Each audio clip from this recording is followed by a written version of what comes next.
The world of parasport is more than medals and accolades. Join hosts Greg Westlake and Travis Murao as they delve deeper and examine the important issues impacting sport. This is Beyond the Field. Hello and welcome to the show. I'm Travis Murao.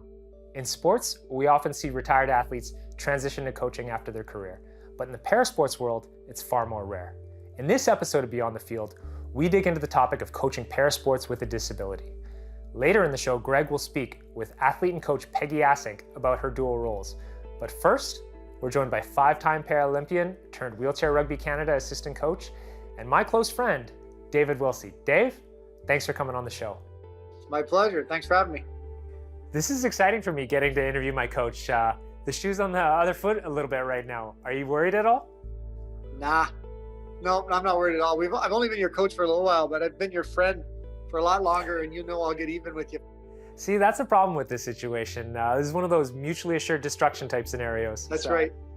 Okay, my first question is an easy one. Why did you want to get into coaching? What was your motivation? Well, I just love the sport so much. And I love breaking it down. And that whole side of it, I wasn't sure where I was going to be coaching, if it was going to be, the club level or another country somewhere or whatever. So, but I knew I was going to be coaching when I retired after Rio in 2016. I just didn't know at what level or where. I couldn't imagine you coaching another country. So what has the transition from athlete to coach been like for you? For me, it was really easy. I'd have to ask you guys how it was. I didn't have to change too much. I think a big part of that's respect for all the guys that I do coach. And it goes both ways. Be set, be ready, and get the next guy. Let's go. I was really surprised, though, how calm I was as a coach, because I was kind of a intense player. No, not you. Not at all. So, yeah. And I'm to this day, I'm pretty surprised how chill I am, either on the bench or in practice. I don't know if you guys noticed that. I think we've noticed it big time. I mean, Dave is a coach and Dave is a player. They're like two completely different people. Very, very well. The thing as a player is, you're so focused in on that situation. Nothing's more important than that, whatever you're doing right at that moment. And as a coach, you see the big picture. And I don't get too riled up too often. There's a couple buttons that can be pushed for sure. Now, you're coaching a lot of guys that you've played with and you've been teammates with for over a decade. What's that been like for you? I don't know. It's been very easy for me. The only hard part is when you have to be a little negative, or you have to work on something. You're not sure how guys are going to take it. But just being straightforward, I find works pretty good on everything else, because you're friends, so you don't want to hurt the guy's feelings or whatever. But at the end of the day, we're kind of pros, so it works out all right, I think. Man, I think that would be an incredibly difficult position to be in. I don't know how I would handle that situation. The big thing is everything that I try to do when I'm coaching, and it's awesome working with Pat on this too, because he gives a whole different viewpoint on this, but everything's a conversation so even if I'm working with you on something or whatever, it's a conversation, right?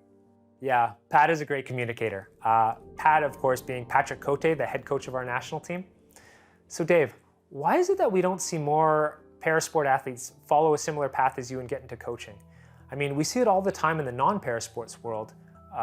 Athlete to coach is just such a natural transition.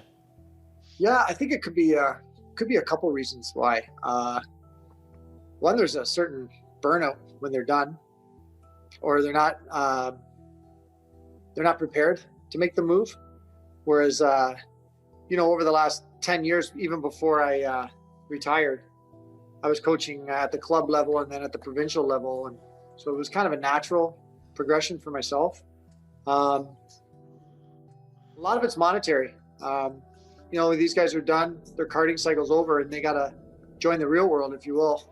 So now wheelchair rugby is an outlier compared to other parasports in that when you look at the top 8 wheelchair rugby teams in the world, 5 of them have former athletes on their coaching staff. Now, do you think that's a trend that'll be emulated by other parasports? Well, I don't know, because aside from goalball, I'm pretty sure that we're the only sport that's not an adapted from an able-bodied sport. So we weren't adapted from rugby.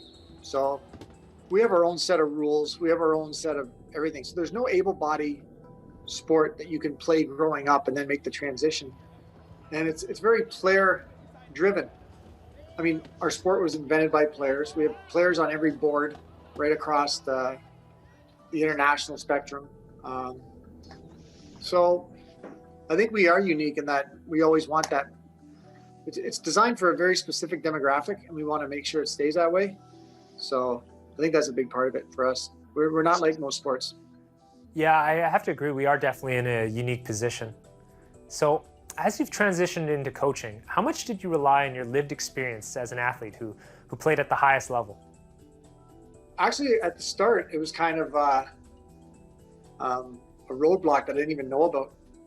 Just assuming that everybody knows what you know and can see what you see out there because they've been playing a long time too. And just skipping steps and getting to the final part of it, whether it's a play or a system or whatever. So really breaking it down into its finest forms, which Pat really helped me with. That's helped out a lot. Now, do you think para coaches actually have an advantage when dealing with para athletes? I mean, we go through a lot of the same things on our daily lives, whether it's a roadblock to training or whatever it is. But the one thing you can't do is assume that my life as a C5-6 quadriplegic is the same as another C5-6 quadriplegic. I mean, you can have an insight, but there's definitely no cookie cutter to our lives, is there, Travis? But there's definitely an understanding there. I think able-bodied people want to understand, but you just can't, right? Oh yeah. Oh yeah. So Dave, what's next on the horizon? Are you planning to stick to coaching, or are you going to move into more like a GM type role? I'm not doing anything with paperwork. Yeah, for sure. No, I'm very happy where I am. I love the assistant coach is a perfect spot for me. Yeah, I mean, we like having you there for sure. Thanks so much for coming on with us today. You got it. Oh, and best of luck at this upcoming Paralympics. You too, my man. More to come on Beyond the Field. You're watching Beyond the Field. Welcome back. I'm Greg Westlake. In our first interview, we discussed making the transition to coaching after retirement. It really is the final step, but the groundwork must be laid long before. Our next guest, Peggy Assinck, is doing just that. Peggy is a member of the Canadian women's para hockey team and also an assistant coach with Great Britain's national team. Peggy, thanks for joining us. No problem. Thanks for having me.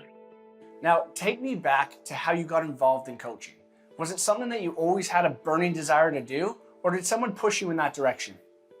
Yeah, so I've definitely been an athlete most of my life, and that's kind of how I identified. But in the last 6 or 7 years, I became really interested in supporting more athletes in lots of different ways. And so I started doing some helping of grassroots programs in British Columbia. So that was where it started. But really importantly, our coach of the women's national team in Canada is also a huge proponent of getting all of our women's national team athletes their coaching certifications, so that we're empowering leaders and female leaders with disabilities to feel more comfortable and confident in coaching. And so I was really lucky enough to get my official qualifications, and that kind of opened up the door to a lot more opportunities. And now that I'm in the UK, I'm helping to coach the men's GB sledge hockey teams. Now, when I heard that Tara was having your whole team get certified in coaching, a light bulb went off in my head. Why isn't our team doing that? Why aren't all parasports doing that? So when your coach approached you, did you have that same kind of realization? Yeah, absolutely. And I think it really just empowered myself, and it empowered my teammates to really feel comfortable and confident, and really have the self-esteem to go out there and really show what we can bring to the table, and try and influence positive change within the parasports world that we've all kind of come up through. So that's great to hear. Now, I'm guilty myself. I don't have my certification, but I love hockey and I love working with the grassroots. Can you walk me through what that process entails?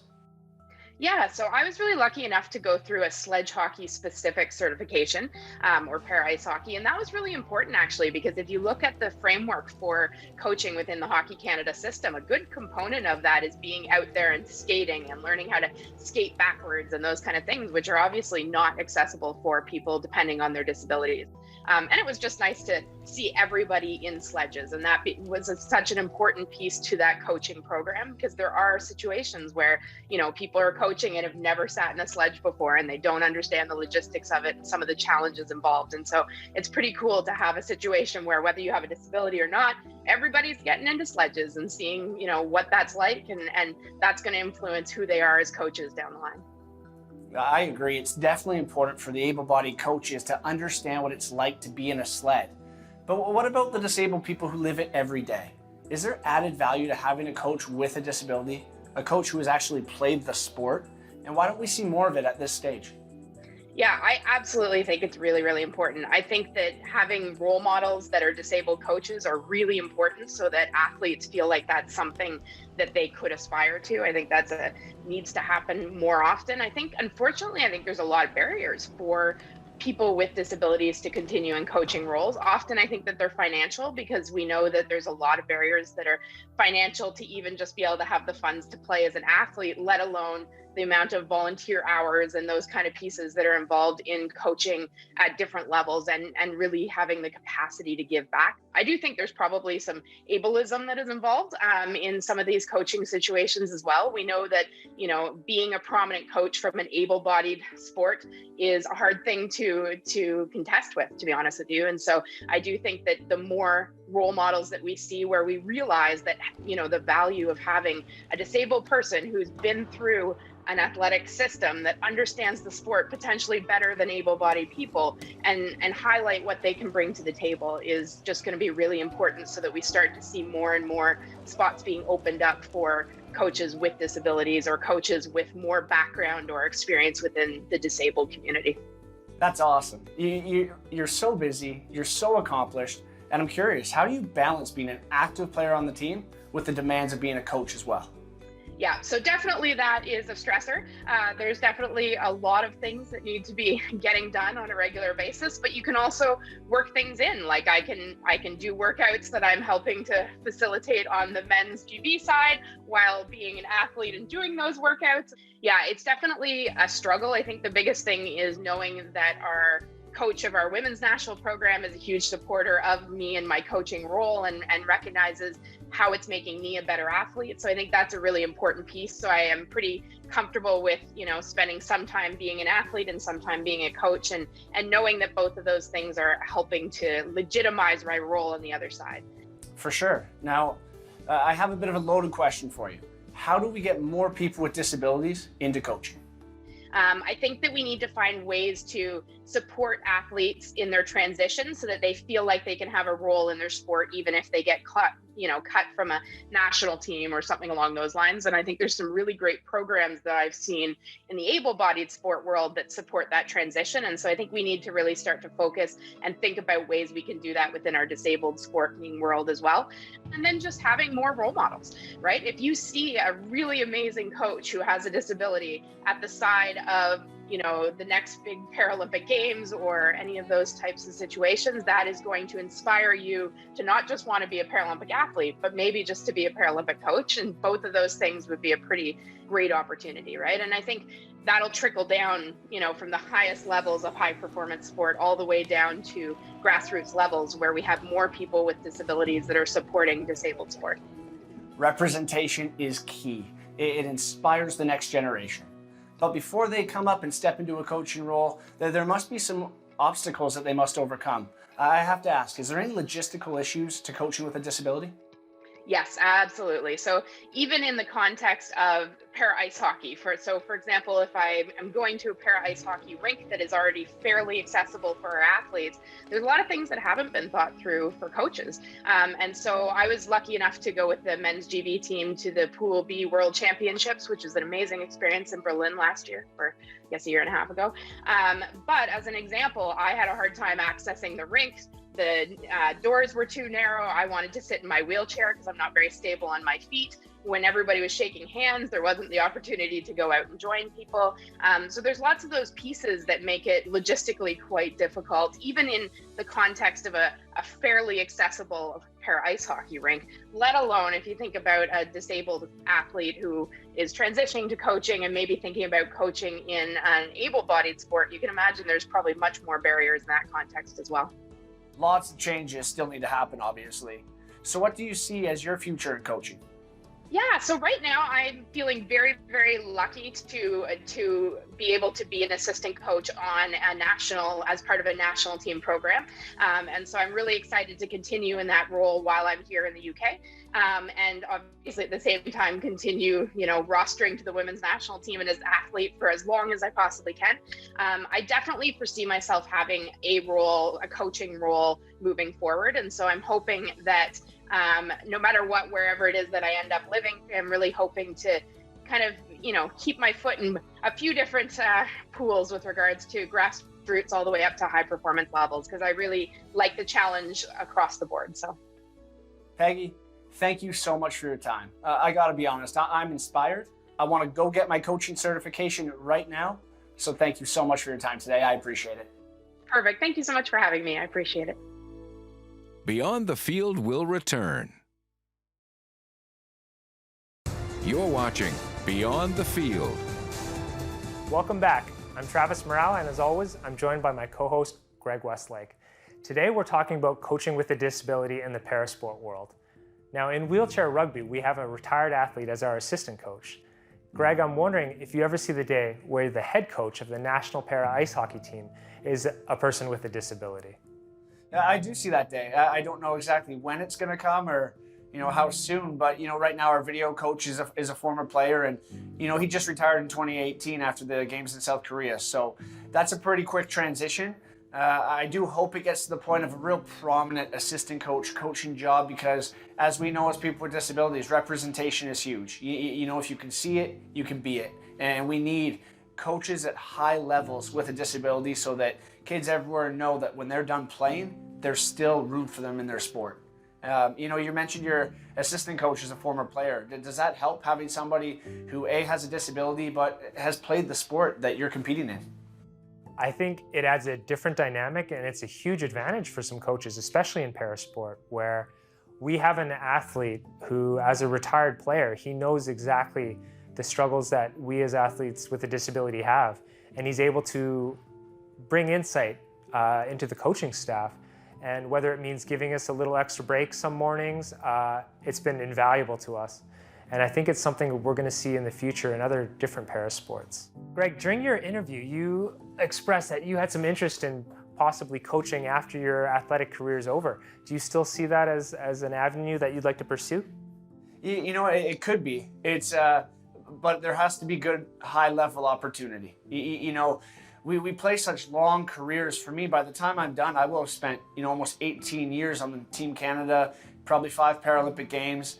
That's got to count for something. And to be completely honest, I feel like we're so quick to just bring in an able-bodied coach all the time that I don't feel like our lived experiences are as valued as they should be. I don't know why that is. I'd love to hear maybe some insight from yourself. It's interesting how I see different parasports bring in able-bodied coaches to head their programs, just because there's equivalent sports in the able-bodied world. I mean, there's hockey, and then there's sled hockey or para ice hockey, and they're bringing in hockey coaches. But I would think that there's a huge gap in knowledge between somebody who's actually sat in the sled and played versus somebody who hasn't. 100%. I think the one thing I've really recognized is the able-bodied coaches, they know the fundamentals of the game, of course they do, and they're great coaches, but maybe we could get them there faster, and so the conversations with players, and if they had somebody who had played the sport on their staff, some of the game plans could be executed quicker. So what I find happens is we bring in a new coach, we go through all this experimentation, and then eventually we end up with something that works. And I just feel like if we had somebody on staff that had been in a sled and knows the way that it moves, we would just be successful faster. The big thing for me with coaching with a disability is in my interview with Peggy, I was shocked to learn that, just the world isn't set up for coaches with disabilities. It's hard for her to get on the bench. It's hard for her to shake hands on the ice afterward. Do you face any of those same limitations with wheelchair rugby? Now, as part of the wheelchair rugby program, they encourage all of our athletes to get certified as coaches, and they actually hold certification courses specifically for our athletes. And I think that's done a huge benefit to our sport in getting more coaches with a disability out there, because like you said, there are barriers to coaching that a lot of us don't even think about, where a lot of these coaching certification courses are held in gyms or in areas that are not accessible, that have stairs to get into. And it's something you don't think of right off the bat as a barrier to accessible sport, because so much thought is given to accessibility for the athletes, but not a lot is given to accessibility for coaches. And I think that's really changing. And I think we're going to see more of that in more parasports as we move forward. And how about you, Travis? Do you ever see yourself coaching? I would love to coach wheelchair rugby after my career is over. I mean, I know there's a lot of athletes now who are starting to really see that as a possibility post-retirement, and I actually think that's a great thing. I think it's great to see para athletes starting to pursue high performance coaching as a career after sport, and in that sense, they're really mirroring their able-bodied counterparts, and I think it's about time. That's a great point, but sadly, our time is up. If you'd like to watch more Beyond the Field, check us out at ami.ca or find us on the AMI app.